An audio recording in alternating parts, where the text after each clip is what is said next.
ایک جنازہ ہو گیا، اللہ کے رسول تشریف لے گئے، ابھی لحد تیار ہونے میں دیر تھی، حضور بیٹھ گئے اور آپ نے لمبا خطبہ دیا، کسی دن وہ بھی بیان کروں گا، برائے ابن عازم رضی اللہ عنہ فرماتے، حضور نے فرمایا جب موت کا وقت آتا ہے اس وقت فرشتوں کی ایک پوری گارد آتی ہے، ہم لوگ سمجھتے ہیں ایک ہی ملک الموت روحیں قبض کرتا، اس سے آگے لوگوں نے پھر ایک ردہ رکھ لیا کہ جب ایک ملک الموت ساری زمین پر اتنے جہان پر گھومتا اور سب کی جانیں نکالتا تو حضور اگر حاضر ناظر ہو جائیں پھر کیا؟ یہ ہمارے دوست کہتے ہیں یہ بات ہی غلط ہے، ایک ملک الموت کب جانے قبض کرتا، بے شمار فرشتے ہیں اس کے مدد، وہ انچارج ہے محکمے کا، اس کے تحت کا توفاہم الملائکہ، بے شمار فرشتے، اللہ کے رسول نے فرمایا پورا دستہ، ایک انسپیکٹر ہوتا اس کے ماتحت سپاہی ہوتا، وہ آ کر اتنی دور بیٹھ جاتے ہیں جہاں تک مردے کی نظر جاتی ہے، وہ نہیں قریب آتے، باقی سب سپاہی بیٹھ جاتے ہیں، یہ انچارج آتا، اگر وہ نیک ہے اس کے پاس جنت کا خوشبو سے بسا ہوا رومال ہوتا، سنگاتا، اسے اللہ کا سلام کہتا اور کہتا چل اپنے رب کی طرف، تیرا رب تجھ سے خوش ہے تو اس سے خوش، خوشی خوشی اس کی روح روانہ ہو جاتی، برا جو ہے نا ڈراؤنی شکلیں جیسے ہتھکڑیاں ہوتی ہیں پولیس کے پاس، جو برا مردہ اس کے لیے جو فرشتے ہی آتے ہیں نا اس سے اسے پتہ چل جاتا ہے کہ میرا انجام اب کیسا،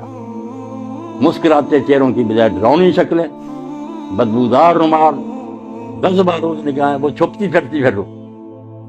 نکالتے مار مار، اور اسی وقت جب وہ رومال میں اس کو لپیٹتا دوسرے سپاہی آگے آ جاتے ہیں، اس سے وہ وصول کر لیتے ہیں، نیک روح تو لے کر جاتے ہیں، اللہ کے رسول صلی اللہ علیہ وسلم جہاں جہاں سے گزرتے ہیں خوشبو پھیلتی جاتی اور ساری مخلوق کہتی ہے مرحبا، مبارک ہے تیرا آنا یار، تو نے ہم سب کو نہ مت ترک، اور اگر برا کہ بدبودار رومال، بدبو پھیل کر سارا جہان لعنت کرتا کہ تو کیسی منحوس روح ہے، ہمارا دماغ ہی خراب کر، آسمانوں پر جاتے ہیں، پھر وہاں اجازت مانگتے ہیں کہ دروازہ کھولا جائے، کھولتے جاتے ہیں نیک کے لیے، 7 آسمان پر کے اللہ کی عدالت میں لے جاتے ہیں، حکم ہوتا ہے کہ اس کا سارا جو ہے نا اندراج وہ علیین میں کر دو، جو علیین سجین مشہور ہے کہ کوئی 2 جگہ جہاں روئے رہتی، غلط بات ہے، علیین سجین صرف آفس ہے، دفتر ہے، وہاں نیک لوگ جو ان کا اندراج ہو جاتا ہے کہ یہ شخص فوت ہو گیا، اس کی پوری کتاب جو زندگی کی وہ بھی جمع کرا دی جاتی کہ یہ اس کا سارا ریکارڈ، دوبارہ حکم ہوتا ہے کہ زمین میں سے میں نے اس کو پیدا کیا وہیں لے جاؤ، زمین سے ہی دوبارہ اس کو پیدا، وہ روحیں واپس آ جاتی ہیں پھر اسی قبر کی طرف، برے کی روح لے کر جاتے ہیں، جب حضور صلی اللہ علیہ وسلم فرمایا اللہ کہتا نہ آسمان کے دروازے نہ کھولو، میرے دربار میں نہ دفع کرو، اس کو اتار دو، اس کو 7ویں زمین کے نیچے پھینک دو، وہاں رہ وہاں سے نکالیں، لمبی حدیث ہے جو حضرت سے برائے ابن عازم کا، نیک لوگوں کی روحیں خوشی میں ہوتی، کیسی پاک زندگی ان کی، حدیث پاک میں آتا ہے سنن ابن ماجہ کے جب اس کو فرشتے آ کر حساب کے لیے کہتے ہیں نا کہ جواب دو انسانوں تو منظر دکھایا جاتا ہے سورج غروب ہونے کا،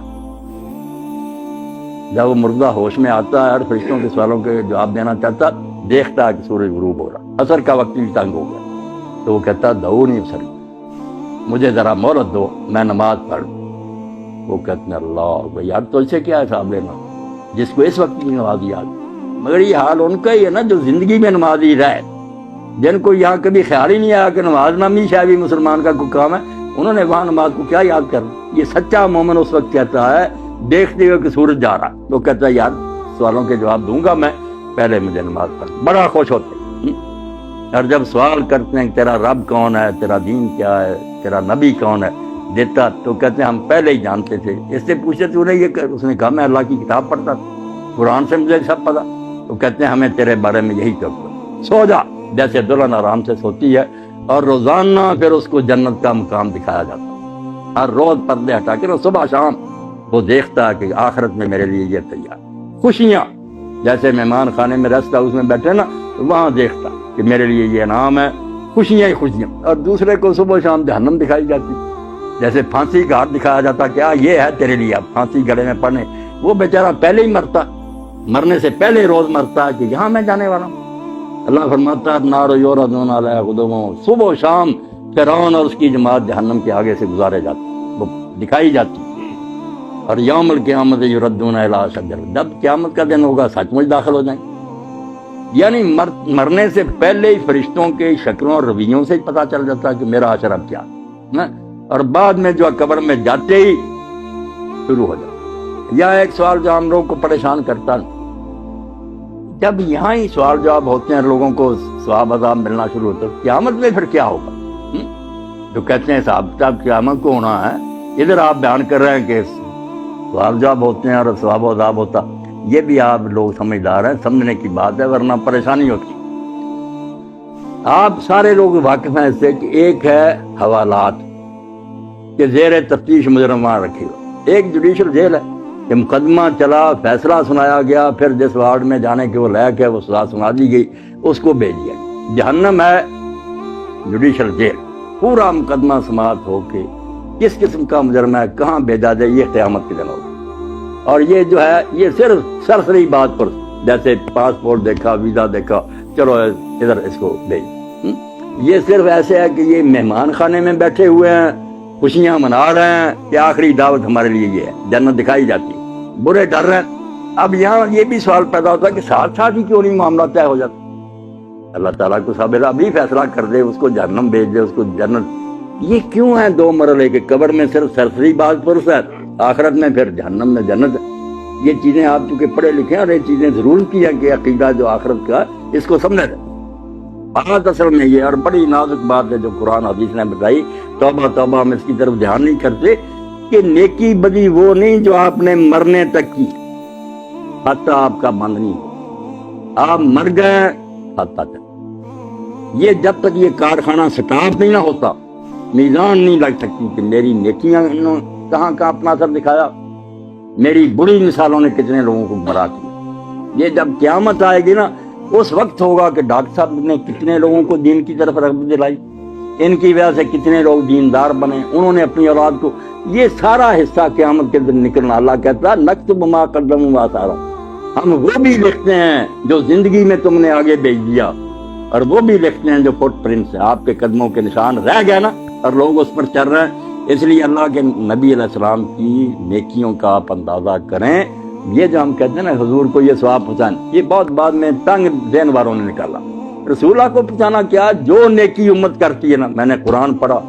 نماز پڑھی، روزہ رکھا، ہر ایک امتی کے اس عمل میں سے ایک آپ کے کھاتے میں جا رہا، صحابہ کے جا رہا ہے، اماموں نے دین ہم تک پہنچایا۔ جو نیکی سکھائے گا، جتنے اس کے بعد جہاں تک وہ چلتی رہے گی اس کو ثواب ملے گا۔ یہ ایسا بینک کا کھاتا ہے جو بند نہیں ہوتا۔ اور برائی بھی اگر آپ نے شروع کر دی کہ اچھا بڑا گاؤں تھا، آپ نے کوئی لڑکی اغوا کر دی، کوئی قتل کر دیا، دشمنیاں ہو گئیں، آگے خون خرابے قیامت تک چل رہے ہیں، تو آپ کو ایسا نہیں ملنا۔ اگر ہٹلر نے جنگ عظیم لگا دی اور ساری مہنگائی ہوگی، دنیا مر گئی، تو اس کو ثواب مل سکتی ہے دنیا میں؟ کون سی عدالت تھی؟ اس کے پاس کتنی زندگیاں تھی کہ اس کو بار بار ایک ایک کے بدلے مرا، لاکھوں تو انسان مرے ہیں۔ اب قیامت کا دن کیونکہ وہاں بار بار زندہ ہونا، بار بار مرنا، یہ عدالت نے سنا اس کو اتنی بار پھانسی دی ہے۔ یہ بیچارے کہتے ہیں قانون کے مطابق اس کو دینی تو چاہیے مگر دے نہیں سکتے، وہاں سچ مچ جیت جائے گی۔ تو یہ نیکی اور بدی کا جو لمبا چوڑا تصور ہے کہ نیکیاں بھی جہاں جہاں جا رہی ہیں یہ بھی آپ کے کھاتے میں پڑی ہیں۔ اسی لیے اللہ کے رسول علیہ السلام فرماتے ہیں آدم کا پہلا بیٹا جس نے اپنے بھائی کو قتل کیا، اب جب قتل ہوتا ایک گناہ اس کے کھاتے میں اور قتل کا پڑتا جاتا کہ تو نے یہ سننا شروع کی۔ اگر یہ بد رسم تو شروع نہ کرتا تو کیوں انسانوں میں قتل؟ اب جب تک قیامت نہیں آتی آپ سمجھ گئے کہ کھاتا نہیں پتا چل سکتا کہ اس کی نیکیاں کتنی بنی، برائیاں کتنی بنی۔ اس لیے محتاط رہنا چاہیے کہ میں اپنے طرز عمل سے کہیں اولاد کو گمراہ نہ کر دوں، میرے دوست نہ بگڑ جائیں، میرا خطبہ سننے والے نہ، میں مر جاؤں گا مگر میرے گناہ کی جو گٹھڑی ہے یہ بھاری ہوتی جائے گی۔ کوشش کروں کہ میں اچھی مثال قیام کروں تاکہ اس پر لوگ چلیں تو میرے مرنے کے بعد بھی وہ ثواب مجھے پہنچتا رہے۔ اس لیے اس کے سوا کوئی چارہ نہیں کہ جاتے وقت صرف سرسری کاغذات دیکھے جائیں، ان کو مہمان خانے میں ٹھہرا دیا جائے، ان کو حوالات میں بند کر دیا اور انتظار کریں آخری عدالت کا کہ جب آخری عدالت آئے گی پھر ہاتھ پاؤں بولیں گے، فرشتے گواہی دیں گے، زمین بولے گی، سارا تیرے نیکی بڑی کا کچا چٹا آ جائے گا، جنت دوزخ کا فیصلہ اس وقت ہوگا۔ اور جنت دوزخ بھی کوئی ایک نہیں۔ اب جنت کا نبی علیہ السلام نے فرمایا کہ تم سمجھو بس جنت میں چلے ایک برابر ہے، وہاں 100 درجہ جنت۔ ہم دیکھتے ہیں نا کہ بینک بنے اتنی منزل، 100 منزل، اور منزل بھی اتنی دور۔ فرمایا یہ زمین ہے، جتنی دور آسمان ہے وہاں دوسری جنت، اتنی دور ہی پھر تیسری جنت۔ 100 آسمان زمین جو ہے اتنے ہیں، اور سب سے آخری جو ہے وہ فردوس، سب سے آخری۔